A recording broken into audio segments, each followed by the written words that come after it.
Good evening, all. It's been about a month since my last update, so I thought I would put a little blog on here just to put my thoughts and opinions down, as I have an increasingly growing audience now, apparently.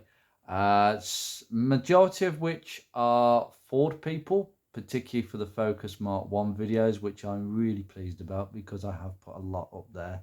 Some of my earlier stuff was a bit patchy, but then when you're starting out on YouTube, you're trying to find your feet and find your way, your technique.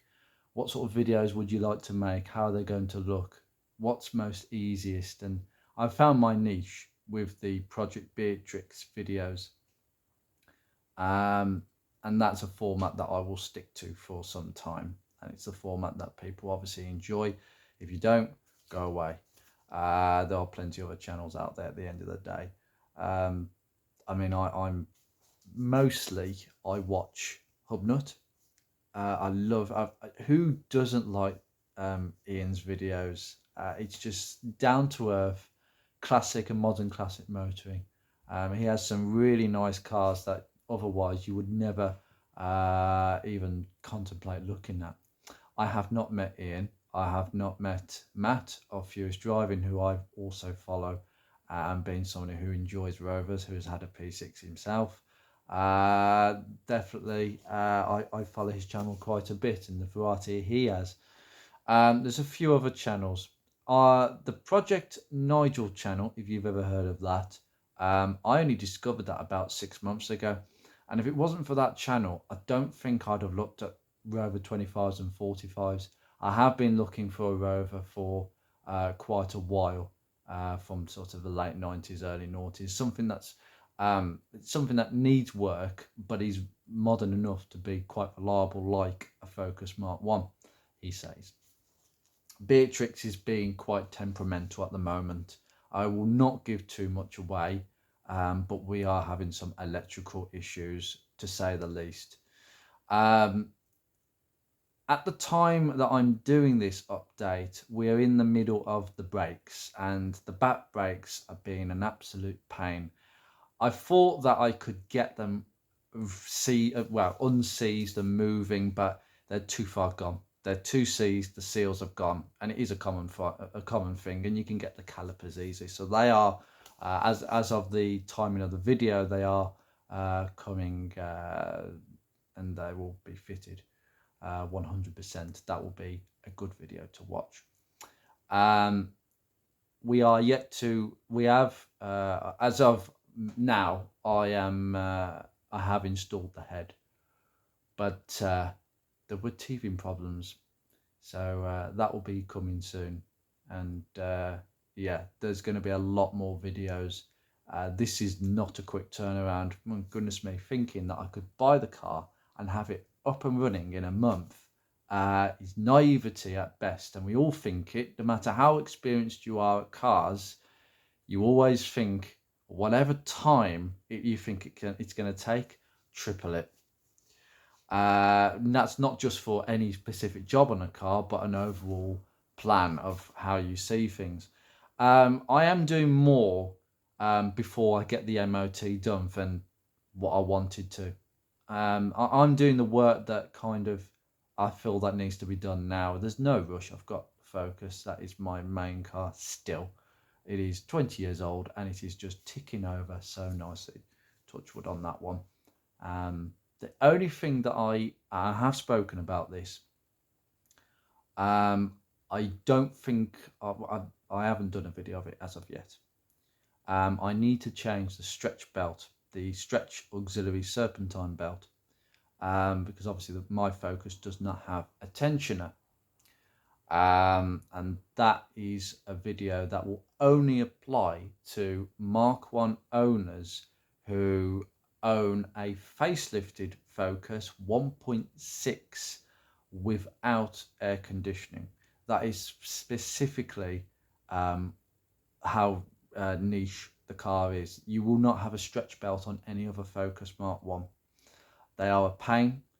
Apparently you need a special tool. You don't. I'm going to show you that at some point. I have a brand new genuine Ford belt just sitting up there, but Project Beatrix is taking up so much time. I just want to get in the Focus and drive it, to be honest with you, instead of making videos at the moment, because if you've ever worked on cars, it can be really time consuming, particularly when you've got life outside of cars, which I do. Not a massive life. I'm a quiet person at heart. And that brings me to the next subject. This is something really close to my heart. I mean, it has been something that has been spoken about more and more. I think there's, oh God, I think there's a social media platform. It's called, what is it called now? It's okay to not be okay. And I'm going to talk about mental health, because this is something that I've gone through, and I think I think it's something that a lot of people either have or will go through at some point. There is no explanation for being low or having depression. It's just there, and you can't control that. And the reason that I love my Focus Mark 1 isn't necessarily because it is a great car and it's my first car and it's been an almost constant companion. During the dark days a few years ago, I had a massive breakup. There was several other things, a breakup of a relationship, a long-term relationship, and there were several things that were not right in my life, job, etc. And there were quite a few factors converging all at the same time. I found myself becoming, well, feeling quite isolated, not lonely, but isolated.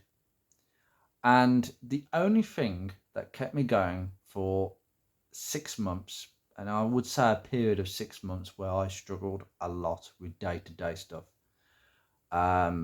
is the car, is the Focus. That car needed, at that stage, quite a bit of work. And most people, given the state of being quite low mentally, not depressed, but quite low on a day-to-day basis, you wouldn't necessarily think that that would make it easier. It would just add to the stress. But because I enjoy cars, and I have always enjoyed cars since I was little, thanks to my grandparents introducing me to the great world of cars, learning from a manual. I think have I got it up here? Austin Metro. No, I haven't actually. I've got a Haynes manual somewhere, not up there, of a Austin Maestro. The Austin Maestro, my granddad's car. Basically, that was the car of my childhood. My grandparents looked after me for the first few years of my life while mum and dad were working. And it was a brilliantly reliable car. It was, I never knew it to be breaking down. It was so comfortable. And that's how I learned to actually work on cars. My granddad gave me a Haynes manual and said, read it. And I was about 5, 6. And, there was a lot of technical words I had to learn, but I learned. The first thing I did was actually get some tracing paper and actually sketch the actual drawing on the front. In fact, I'll just show you one of the Metro. I mean, if you know the old Haynes manuals, these diagrams are beautiful. I think it's Terry Davey. Absolutely brilliant. How the hell he constructed that, it's untrue. And I traced one of these, but of the Maestro, and that's how I really got an insight into cars, just tracing, just see what all the components do, and that's how I started, and that really pushed me on throughout my life, not to enjoy a variety of cars. I am a sucker. I would have an Austin Maestro for the nostalgia of my childhood, but they are incredibly rare. They are down to the penny numbers. They do come up occasionally, but again, it might be something that might float my boat, but the rust really puts me off. I think the only reason my granddad got rid of the car was because it leaked oil repulsively. I'm sure someone will note this.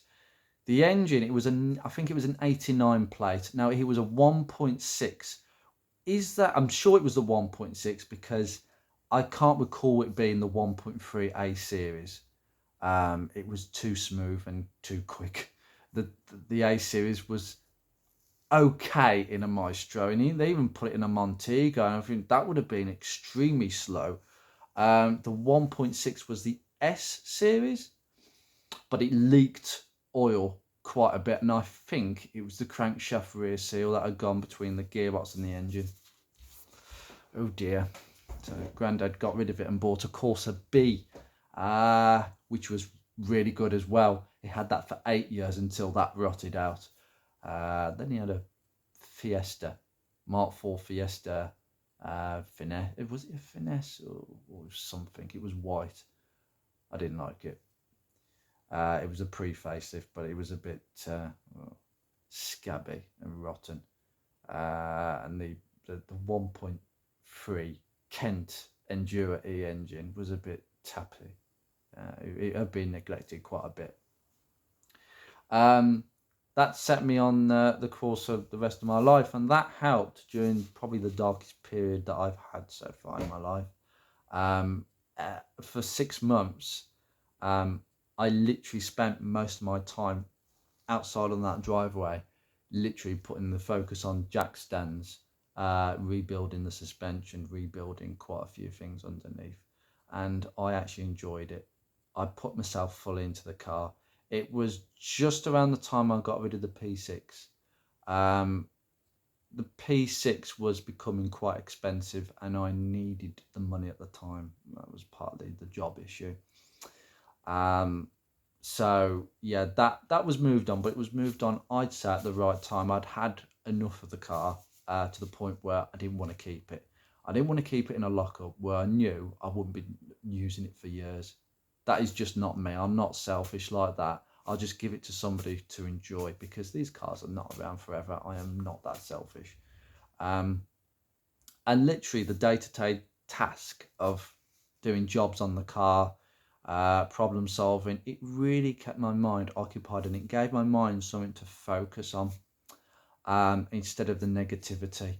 It would be so easy for me to have not got up in the morning, but there were two driving forces: the fact that I had to work because I have to pay my rent, and I have to basically afford to live, and the money from the job paid for the car, for the work, for the parts, the tools, and therefore paying for my hobby, which kept me, got me up in the morning, and just basically got me through that bad patch. And to this day, I still carry on that same level of work, with Project Beatrix.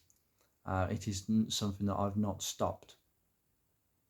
I say 3 years ago, it was in 2019. So a little bit about mental health.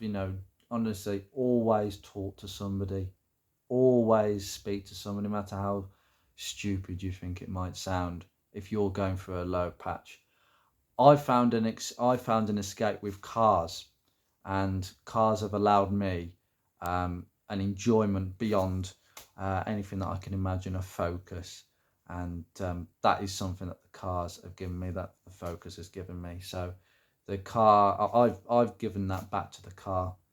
She looks amazing, and she's made me feel good as well. Now, I refer to her as a she because aren't all cars she's. So a little bit of an insight into cars and mental health, and also the show side of it as well. I mean, when I sold the P6, I definitely thought I'd be coming out of that a little bit, but then I found a new crowd with the in the Ford Focus owners groups, and I've gone to a few meetups, and they were great, amazing social occasions, and people just want to talk about cars. you know, you don't want to go somewhere and sort of be slightly embarrassed about your hobby. And it's a brilliant place, car shows, isn't it? You can talk to a complete stranger about your car, their car, somebody else's car. And do you know what? You don't need to know someone's name. You just need to know that they're passionate as you are.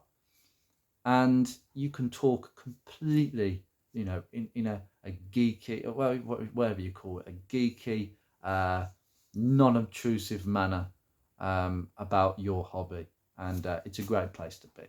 And this is why YouTube is a great platform, because it allows you to explore your niche. I can share my passion online here.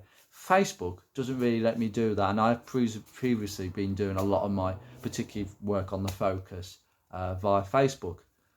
So yeah, just a little shout out there if you're really struggling. Um, Not that cars are an escape for everybody; they are expensive. Cars are not cheap, not if you look after them properly. But you can save a few pennies by learning and learning and learning. That's the truth. You've got to read. You've got to learn. Not just on the forums, because the forums are quite rubbish. Because if you've ever been on a car forum and basically you've gone on there because you've got a problem. Let's say my wipers aren't working. Let's say Rover 45. My wipers aren't working. Go on the Rover forum and there'll be a load of people with the same sort of problem. And there'll be a lot of chit chat about what it could be, and then the person who put a post on there in the first place says, "Oh, I'll try that and I'll get back to you." They never get back. Literally, the end of the thread is where basically someone's made the last suggestion, and there's nothing. So you don't know what happened. Um, so it's absolutely, forums are just rubbish for that. Facebook is a bit better. Um, but just a little bit of an insight, there is many more videos now to come for Project Beatrix. I'm not going to say how many because that might give away how many. I say I'm about 3 weeks ahead, but that doesn't mean that I'm just a 3 or 4 videos ahead. That could be a bit more. There's a lot of work. Last week I made a video every day. I had nothing on. My partner was away, um, and I literally went to town. I had all my equipment and camera, just went for it. Come home from work, straight, film. Some of it's in the dark, so bear with about the darkness, I'm afraid. It is that time of the year. I can't shoot completely in the day. I don't really want you to miss certain things, but there are certain pieces of work that I might do off camera, which may not be very good for viewership. So I just wanted to highlight a few things there, a little bit about myself. A few people have asked what my job is. I'm not really going to reveal that now. I might reveal that down the line. Um, but my job, suffice to say, is a far cry from my hobby, which is quite good. I sometimes think that if I was a mechanic, a lot of people have asked why am I not a mechanic. I don't want a bad back and hurt fingernails that are hurting, and all sorts of blimmin' injuries from one day to the next. Working on a project car is hard enough. I don't want to be doing it every single day. It would make me hate the hobby. It's unbelievably true. If you're someone who enjoys a passion for cars, you could be a mechanic if you've got the skills. But it's not just about having the skills or the passion for cars. It's about, can you do a job that entails that form of physical work, and it's not nice. But yes, my job is a complete contrast, and I love it for that because it completely splits the two. I like most people, home, work, completely separate. I don't like to mix the two at all. And no, I haven't told. I haven't told a lot of my colleagues. I've only told one of my colleagues my channel, and that is someone who I know is passionate about cars, and that's it. He's actually a subscriber, and if you're watching it, buddy, hello, hello, hello. um, so he knows who he is. So I'm going to leave you there. Have a really good evening, guys. I don't know what evening this is going to go out on, but we are coming up to Christmas. So I'll hopefully put a little post in before Christmas. My videos, by the way, because obviously I'm staggering it a little bit, there won't be any hint of element of Christmas in there. I will put the updates up to keep things updated and in check as such. Take care, guys. See you very soon.